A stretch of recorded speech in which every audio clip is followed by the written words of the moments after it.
Mo te wā tuatahi, kua whakatūria he whakaaturanga whakaahua o ngā mahi whakaharatau a te kapa hakatoa o te motu, ara o te wakahuia, i te matatini i tū i tauranga moana i te rātau.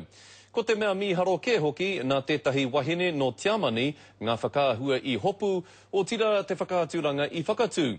He kohara nōna ki ngā mahi kapahaka, whai muri ho i tana tūpono noa atu ki te wakahuia, me wā rātau mahi whakamiharo.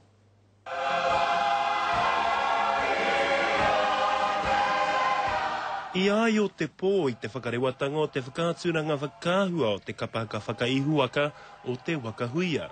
He whakakitenga mo ngā whakaharatau a te kapahaka nei mo te matatini i tū i te rātau. He āhuatanga kaore anō kia kitea e te ao whānui. Nā piki me ngā heke o ngā karearoto, nā tino pūmanawa, ko pota mai i ngā kaihaka. Kaore pea he tangata i wehi nui atu ki te wakahuia i te kai whakaahua nei, nā tēnei whakakitenga.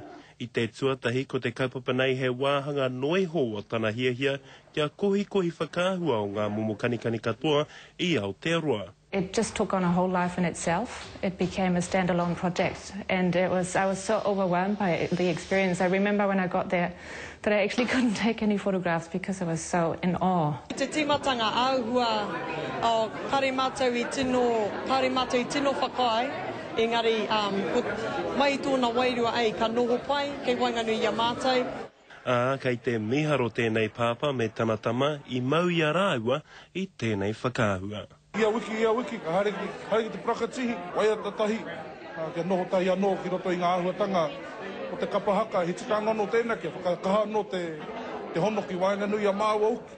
She has a genuine interest in Māori activity, and this is very moving. It's wonderful to see such work from someone whom you've encouraged.